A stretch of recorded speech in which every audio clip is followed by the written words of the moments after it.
الله الرحمن الرحيم. اللهم لك الحمد كما ينبغي لجلال وجهك وعظيم سلطانك، حمدا يوافي نعمه ويدفع نقمه ويكافئ بالعطاء مزيدا. سبحانك اللهم لا نحصي ثناء عليك أنت كما أثنيت على نفسك.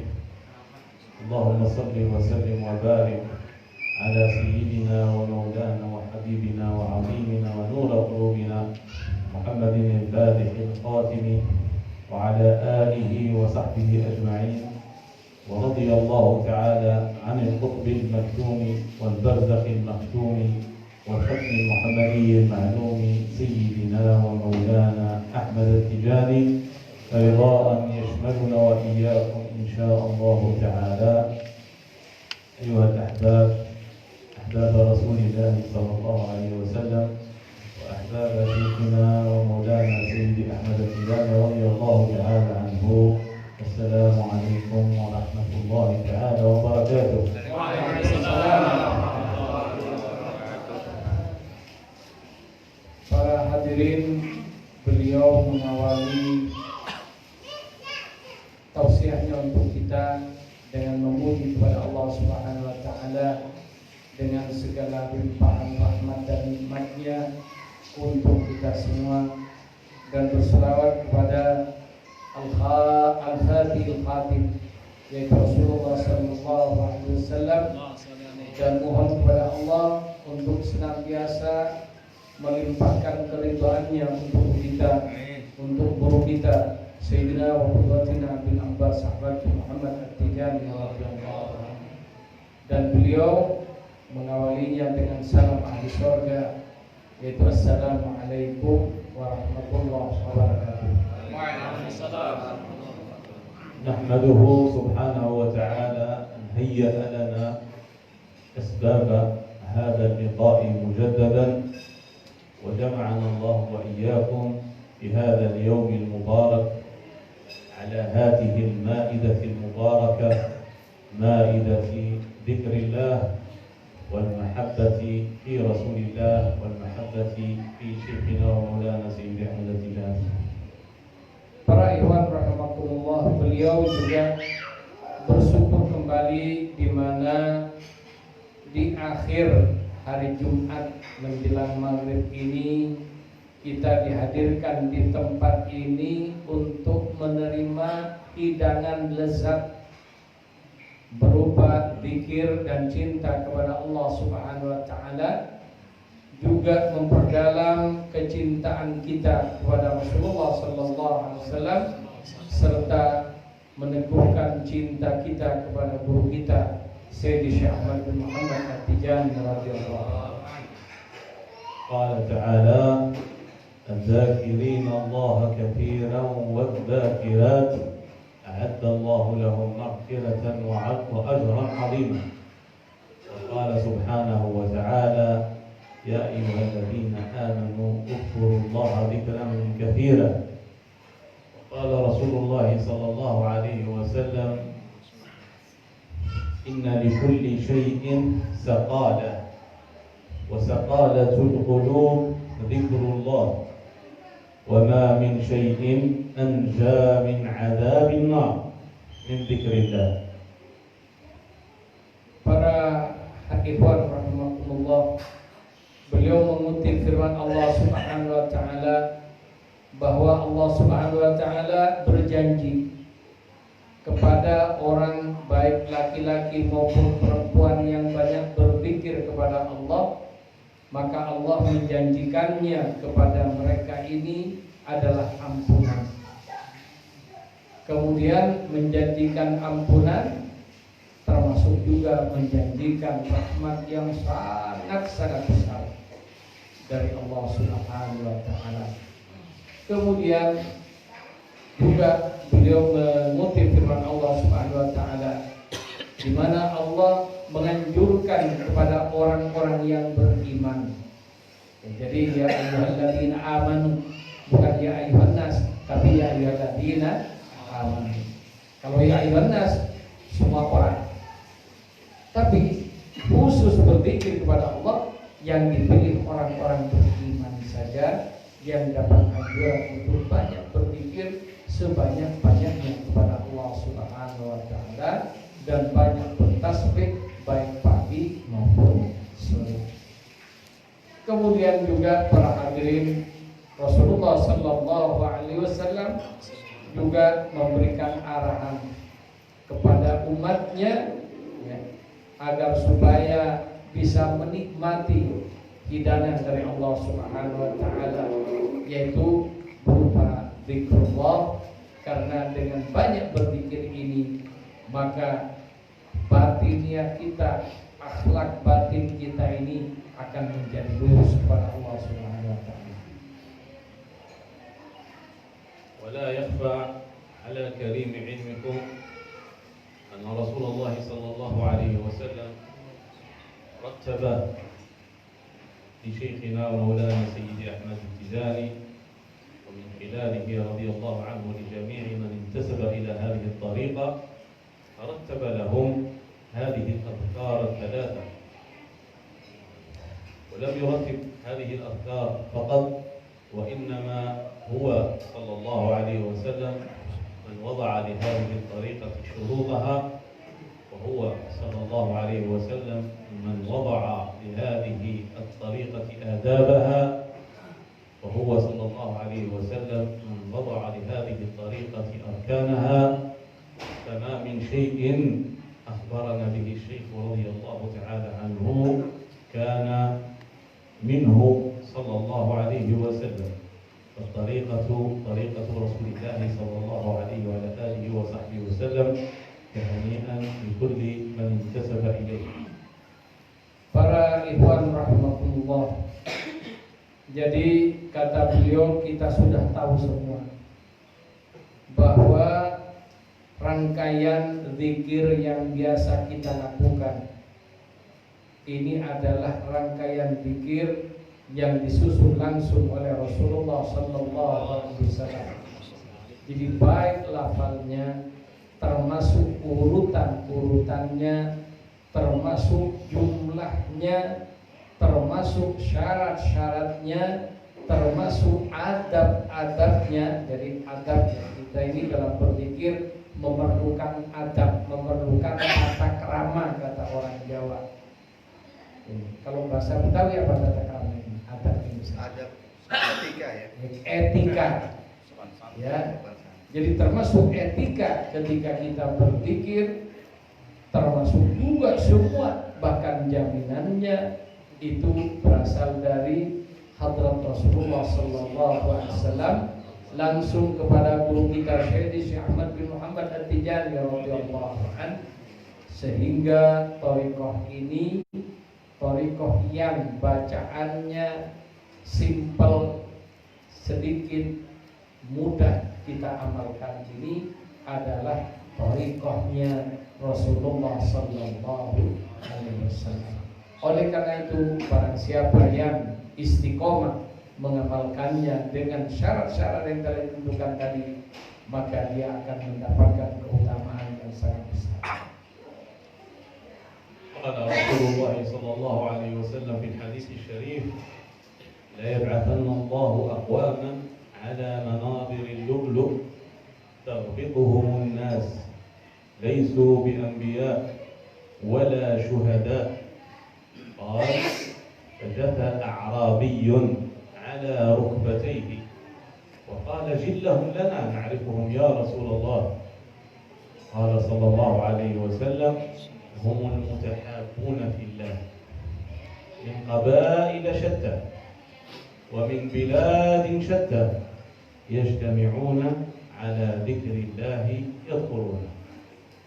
وهذا أيها الأحباب لمن تمعن فيه، يعني لمن تمعن في هذا الحديث، يجد أن فيه وصف دقيق لأهل هذه الطائفة التجانية، لأن أهلها والمنتسبين إليها من شتى البلدان ومن شتى القبائل تجمعهم المحبة في الله، المحبة في رسول الله صلى الله عليه وسلم، المحبة في شيخنا ومولانا سيدي أحمد التجاني. وإذا اجتمعوا بحكم العهد الذي قطعوه وبحكم النذر الذي قطعوه على أنفسهم يجتمعون على ذكر الله يذكرون. قال تعالى: ولذكر الله أكبر، يعني أعظم العبادات التي يتقرب بها إلى الله سبحانه وتعالى وأكبرها هي ذكره سبحانه وتعالى. فهذه نحن الآن أيها الأحباب بنعمة عظيمة علينا أن نستشعرها دائما ونحمد الله سبحانه وتعالى حتى عندما نكون نريد أن نذكر أورادنا وظيفتنا هيلنا ندخل نية الحمد والشكر أن وفقنا الله سبحانه وتعالى إلى هذا الخير. Para ikhwan rahimahullah, pada suatu saat Rasulullah sallallahu alaihi wasallam menyampaikan tausiahnya kepada para sahabat, di mana kelak ada orang-orang yang mana orang-orang ini di akhirat kelak ditempatkan dalam mimbar-mimbar cahaya. Jadi seperti kita ada acara sekarang, acara besar, ada satu kelompok yang diletakkan di atas pentas, yang lain di bawah pentas, kan begitu. Pentas itu sendiri macam-macam, ada pentas yang pakai kursi, ada pentas yang tidak pakai kursi.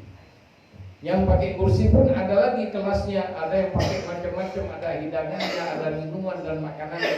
Nah ini di akhirat kelak ada orang-orang yang diberi pentas khusus oleh Allah ketika ada di akhirat mahsyar, itu pentas cahaya, mimbar-mimbar cahaya.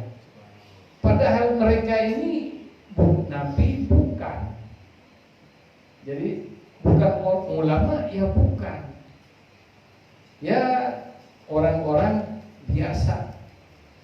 Kemudian hal ini membuat orang-orang yang ada di mahsyar itu menjadi iri. Kenapa mereka ini walaupun orang-orang biasa kok mendapatkan kehormatan yang sangat besar dari Allah Subhanahu wa taala? Kemudian sahabat sampai pegang lutut Nabi bertanya, "Ya Rasulullah, kasih tahu saya siapa mereka-mereka ini?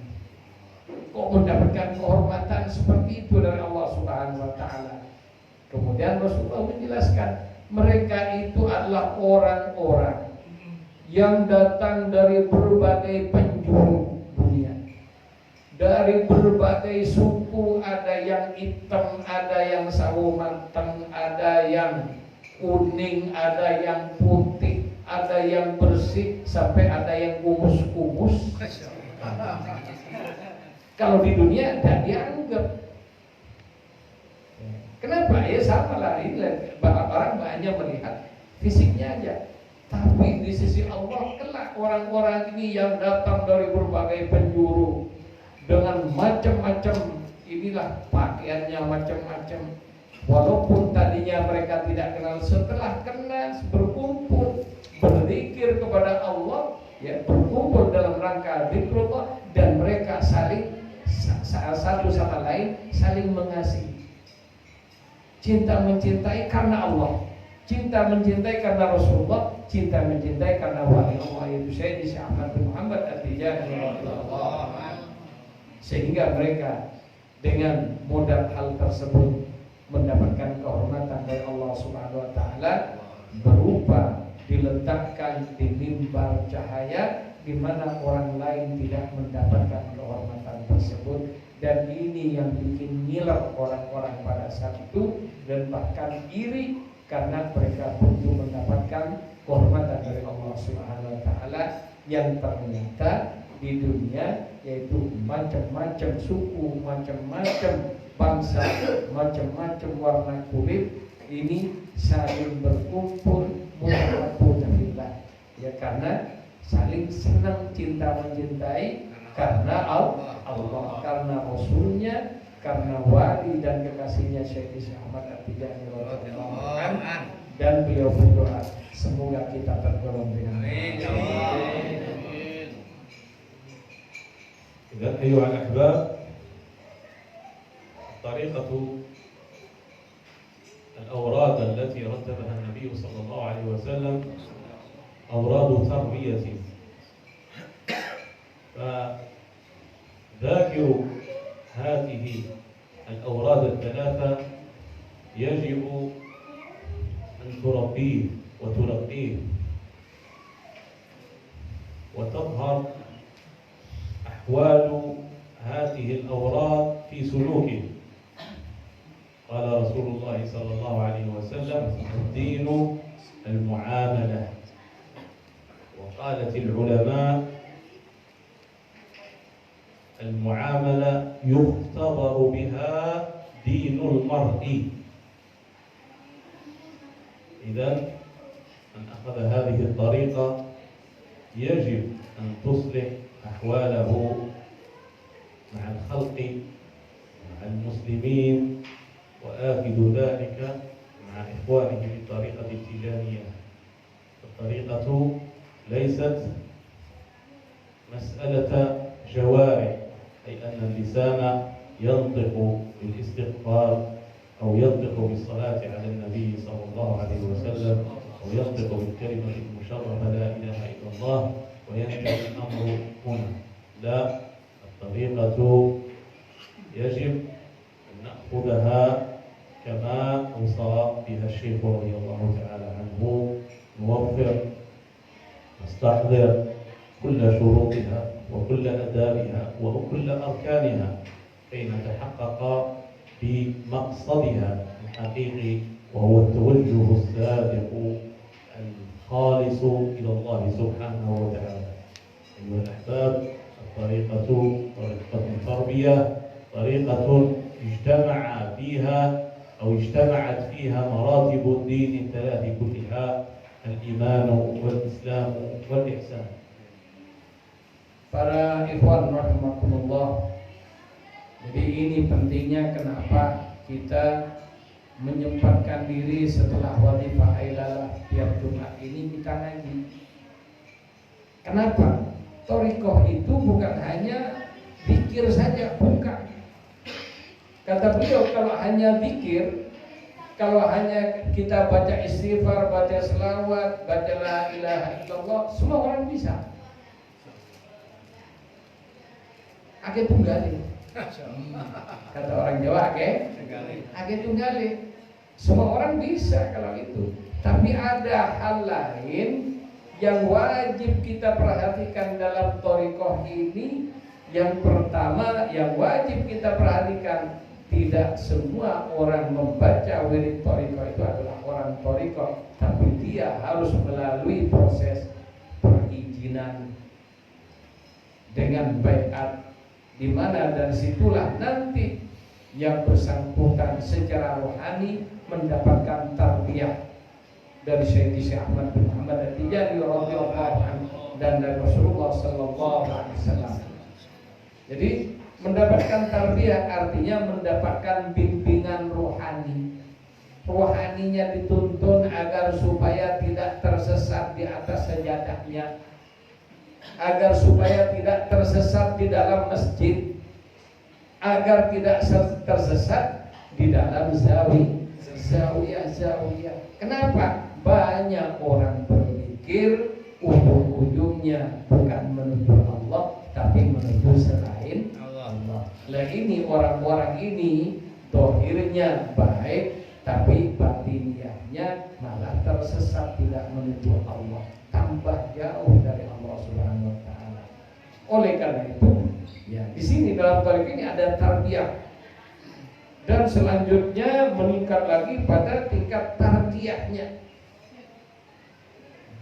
Jadi lebih halus lagi pembinaan batin kita. Dan ini hanya bisa dilakukan oleh Rasulullah dan Sayyidina radhiyallahu anhu, dan kita bisa mendapatkannya dengan cara menyambungkan hati kita, ruh kita dengan Sayyidina radhiyallahu anhu. Kemudian para ikhwan, dalam tarbiyah thariqah Tijaniyah ini kita harus memperhatikan bagaimana cara wirid kita yang benar. bacaannya, jumlahnya, waktunya. Termasuk juga di sini ada syarat-syarat yang sudah kita kenal semua harus ditepati, termasuk juga adab-adab dalam wirid. Bagaimana kita beradab hati kepada Allah Subhanahu wa taala. Bagaimana batiniah kita beradab kepada Rasulullah sallallahu alaihi wasallam. Bagaimana hati kita beradab kepada Sayyidi Syekh radhiyallahu an, termasuk dengan para muqaddam, termasuk dengan para ikhwan sesama ikhwan, bahkan juga dengan sesama manusia, baik yang muslim maupun yang bukan muslim, termasuk dengan seluruh makhluk Allah di alam semesta. Ini kita memerlukan adab yang benar, yang dicontohkan oleh Rasulullah dan dalam tarbiyah dan tarbiyah di Thariqah At-Tijaniyah. Sehingga kalau dia tidak ngaji, dia tidak tahu adabnya. Kalau tidak ngaji, tidak tahu syarat-syaratnya. Dan hal inilah pentingnya ikhwan itu datang ke zawiyah untuk mendapatkan tarbiyah. Dari mana? Dari Sayyidi Syekh radhiyallahu anhu. Tarbiyah kita dari Sayyidi Syekh. Dan ini yang sangat penting. Sehingga syarat-syarat dalam thariqah, adab-adab dalam thariqah ini ya, di mana ini bukan hanya urusan zahir. Ya, thariqah ini bukan hanya unggah-ungguh zahirnya. Kata orang Jawa unggah-ungguh, tahu ganggu ya? Apa istilahnya? Jadi ya bagaimana saling menghormati dan sebagainya, tapi batinnya kita harus kita jaga dengan sebaik-baiknya. لذلك أيها الأحباب أوصي نفسي أولا وأوصيكم بأن نحرص على القيام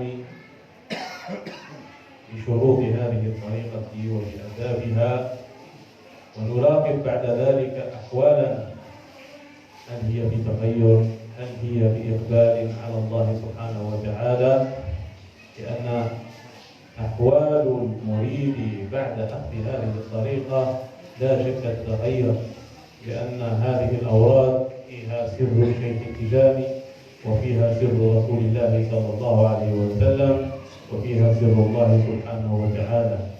فهذه الطريقة حافظة لدين المرء، مرقية إليه، موصلة له وموصلة إياه إلى الله سبحانه وتعالى. لذلك علينا أن نراقب أحوالنا في هذه الطريقة العظيمة المباركة. Para ikhwan rahimakumullah. Jadi kita sekarang fokus pada masalah zikir, kata beliau. Jadi zikir ini sebagaimana tadi sudah saya katakan, bukan hanya kita melafalkan bacaan-bacaan. Membaca itu semuanya pada bisa. Tapi bagaimana hati kita ini agar supaya lurus dan mulus perjalanannya menuju Allah Subhanahu wa taala. Ini yang lebih penting. Dan kenapa kita kok harus nyambung dulu kepada Sayyidi Syekh? Yang mana nyambung dengan Sayyidi Syekh nyambung kepada Rasulullah sallallahu alaihi wasallam, dan barang siapa nyambung kepada Rasulullah, maka dia akan nyambung kepada Allah Subhanahu wa taala. Jadi pertama, yang kedua adalah bagaimana ya sambungan rohani kita ini frekuensi, ya frekuensinya ini agar supaya nyambung. Ya kalau frekuensinya tidak nyambung seperti HP, tidak mengeluarkan sinyalnya, tidak dapat. Bisa bunyi tidak? Di telepon bisa tidak kalau tidak ada sinyalnya? Nah, ini bagaimana kita ini nyambungnya hati ini yang sangat-sangat penting dan sangat perlu untuk kita jaga dengan sebaik-baiknya. Karena apa? Ya kalau kita tidak nyambung, frekuensinya tidak nyambung, sebanyak apapun, sekencang apapun bacaannya, tinggal banyak dan